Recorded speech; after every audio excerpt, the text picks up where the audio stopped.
Hello everyone. It's been a while. To be honest, I wasn't sure if I was ever going to make videos again. It can be hard to start again, and the more time that passes, the harder it can be to get back into something. I'm sure many would agree this is especially true when it comes to art and being creative. So, where have I been? Well, when I first started making videos, I was using an old computer in my parents' basement.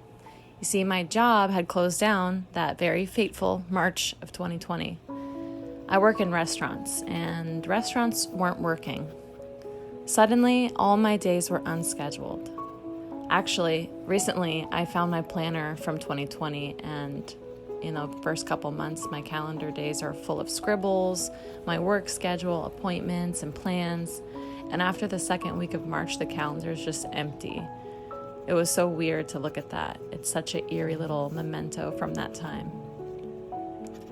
The calendar just stopped. Life seemed to pause in a way that it never had before. And I was stuck inside the house. We all were. And I just began making art every day. Because for the first time, I had nothing but time. I started up the computer in the basement and bought an external hard drive. And I painted, and I filmed, and I edited. I found music for my videos, and I just did it. I didn't know if anyone was going to watch them. I just enjoyed making them because it gave my days structure. It made me feel accomplished, and it gave my art purpose. But you did watch them, and people were interacting with me and my art in a way that makes me feel so proud, and it made me feel connected to people. But last November, so like about a year ago, the old computer just quit on me. It stopped working. The screen just went black one day when I was editing. So I took a break. Shortly after that, I moved out of my parents' house, partially because I felt like it was time to do so, and partially so that when restaurants did reopen, I could go back to work without worrying about putting my parents' health at risk. On January 1st, 2021, I spent the first night in my new apartment. I was preoccupied with moving in and with the job search, and even though I have less space here at my new place than at my parents' house, I still set up a little desk so that I could have a place to create art. But I found a job and I went back to work for the first time in 9 months, and naturally art fell behind in my priorities. I lost track of my inspiration. I went weeks and then months without making art at all. The world was shifting. Every now and then I would do some sketching and even painting, but my job took up a lot of my energy. Over the years, art had become such a source of peace for me, so I always knew that I would get back to it. I have to. Even though I didn't have the computer that I was using before, I still have my old laptop. I had never tried editing videos on it before, and for some reason I let the fear that it wouldn't work stop me from even attempting it. I think I was scared that I would spend this time making something, filming it, and then the computer wouldn't have space or the external hard drive wouldn't work or whatever, and it would just feel like a waste or a failure. But that changed. I don't know what came over me, but I just did it. I just set up my phone, I recorded. I didn't even have a plan of what I was going to paint or what kind of video I was going to make. I just did it. And it worked. And a small part of me kicks myself for not trying sooner, because as I was editing this video, I remembered how much I love it and how much I've missed doing it. But rather than worry about why I haven't come back to YouTube sooner, I'm just going to enjoy being back to making videos, being back to making art a priority in my life. Really, that's all I do it for. Not some hope that I'm going to go viral or that I'll be able to quit my restaurant job to become a full-time artist, but for that peace that it brings me, the therapy of creating something from a blank page, and the joy of getting to share it. So, what now? Looking back at my previous videos, it seems like a lot of people really like to see art supply hauls, so I'd love to do more of those in the future. I also really enjoyed making the true crime sketchbook video, which was the last one that I did before my computer stopped working, and I had originally thought that could be a cool series to do, so I remember really liking doing the research and making that video, so I'd love to do that again. I'm also in the process of filling my sketchbook so that I could do a sketchbook tour sometime, because I love it when other artists share their sketchbooks. It's like my favorite thing to watch on YouTube, so I'd really like to make one too. I also have a few things in the works to open up a little Etsy shop, because that's something that I've always wanted to try. I ordered some stickers of my art just as a little place to start out, and also thought it would be cool to sell some of my original drawings and paintings eventually, so more on that to come. To everyone that has watched my videos, thank you. Thank you for spending time with me and with my art. Thank you for subscribing, for commenting, even just popping by. It really means so much to me to be able to share my art in this way. And the thing about YouTube is that even when I wasn't making art or making videos, people were still watching my channel. And that has just been such a motivation for me to come back and to keep creating. So thank you. I'll see you soon.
you.